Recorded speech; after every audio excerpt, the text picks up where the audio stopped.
Welcome back. The Senate will vote today on a temporary funding measure as the deadline to avoid a government shutdown is Thursday night. Attached to that is a measure that would also suspend the debt ceiling through December 2022. It is not expected to pass, as all Republicans have voiced opposition. Joining me right now is Alabama Senator, Armed Services Committee member, and Foreign Affairs Committee member Sen Tuberville. And Senator, it's good to see you this morning. Thanks very much for being here. So, look, we know that the Democrats can raise the debt ceiling and get us out of this crunch on their own, right? They don't need Republican support to do that. And we've told them, Maria, for about 2 months, hey, it's on you. You got the votes to do it. Put it in reconciliation. Get it over with. We're not going to vote for it. We didn't vote for any of this stuff that's in there. So they want to spend the money. Put it on their back, go vote for it, get it over with, and quit putting the people, all the taxpayers in harm's way, so to speak. Everybody's panicking. Let them do it. But aren't you putting people in harm's way by just doing that, letting them handle it? Because at the end of the day, you're an elected official. You can't allow America to default. You've got to do something. So even though it's not your idea, you don't want to take on all this debt, you don't want to see all of this spending, you're in a corner, and that's exactly where they want you to be. I don't think the Democrats are going to let this happen, Maria. And the Republicans aren't going to let it happen either. But it's their responsibility. When you're responsible for something, you go do it. And I've talked to a lot of the Democrats on their side. Hey, they want to get it out of the way. They understand the situation. So ball's in their court. Let them go.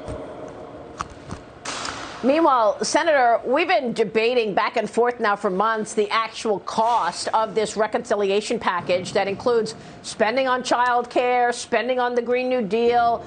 You know, they're calling it, your colleagues on the left are saying it's $3.5 trillion, but we know that the gimmicks in there make it much more expensive. And yet this weekend, Joe Biden comes out with a whole new idea about this. He says it's free. Watch this. Every time I hear this is going to cost A, B, C, or D, the truth is, based on the commitment that I made, it's going to cost nothing because we're going to raise the revenue. And you say, Senator? Well, I don't know where he's coming from. Maria, this is just for your audience. If you spend $5 trillion, that means if you spend $5 million a day for 365 days a year, every day. Wow. For 2,500 years, 2,500 years, you can't spend $5 trillion. And these people have lost their mind. And they think it's play money. It's not play money. It's American taxpayers' money. This first year in their administration, they're just running happy and think everything's going to be fine. They're going to own this. But really, the American taxpayers are going to own it, and we're going to fight it every day. They don't let us see anything in the bill. They just go out there and write it up and say, hey, y'all need to vote for this. We're not going to vote for it. I don't think they've got enough votes. Yeah, well, that's one of the keys. You haven't been consulted on any of these plans at all. Now, the Biden administration has this new proposal that includes financial institutions being required to report account balances and all transactions over $600. In other words, you're going to be forcing the banks to show the Treasury all of the flow of everybody's accounts, beginning with $600. I spoke with Texas Congressman Kevin Brady about this yesterday on Sunday Morning Futures. Here's what he said. They know this is a horrible intrusion on the privacy of everyday Americans, and they think, as I do, that the real target here is not big business or wealthy. I think they're coming after our farmers, our families, and our local small businesses with this bank surveillance. I predict they put it in.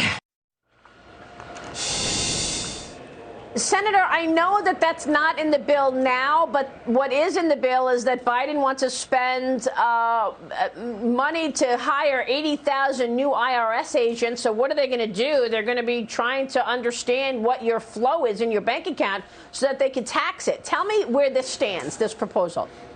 I know you're taking Maria, action against it. Yeah. Well, we've been fighting this. The problem is they want to put hundreds of thousands of more IRS agents in play.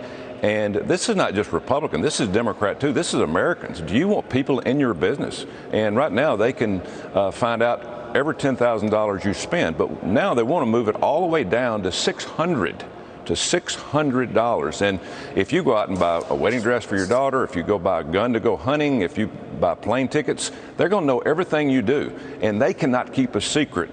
They will release all your records to the media or whoever. If they don't like you, they're going to come after you. All it is the Gestapo agency, for Joe Biden. And we cannot allow this to happen. Today, I'm dropping a bill on the floor just in a few hours. It's to protect the Financial Privacy Act. Do not do this. The American people don't need the IRS in their business any more than what they are. I think it's extraordinary. And of course, they have to raise money to appease the SALT guys, right? The senators and congressmen from New York and New Jersey want the SALT deduction back in there. So they've got to raise between $100 and $400 billion. They think that's going to do it by finding tax cheats. Yeah. Exactly. And what they want to do is they want to tax the American people, the farmers, the people in the rural areas. But to make up for that, they want to give the SALT reductions in terms of the limousine liberals in New York and California and give them the right to write off things to where they don't have to pay as much taxes.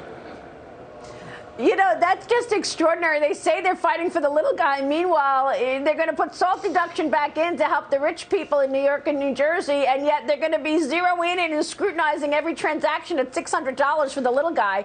Real quick, the Joint Chiefs of Staff, General Mark Milley, set to testify in front of the House Armed Services Committee tomorrow, following the report that he made those phone calls to Chinese officials saying that he would warn China of any attack by the United States in advance. We also have a testimony from the Defense Secretary, Lloyd Austin, on the horizon. Your thoughts on what comes out of these testimonies?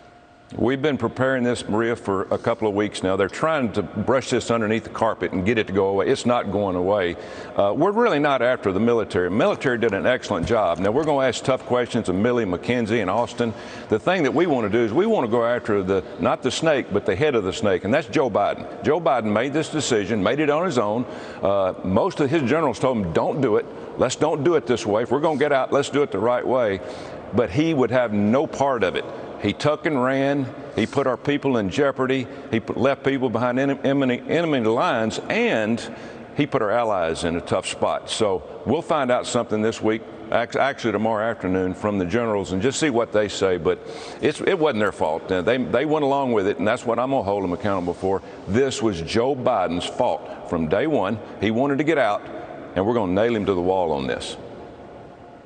Yeah, he wanted a good headline on September 11th. Instead, we've got the headline of 13 of our hero servicemen dead as a result of that botched withdrawal. Senator, thanks very much. We'll be watching the testimony this week. We'll see you soon. Tommy Tuberville joining us this morning. And stay with us. We'll be right back.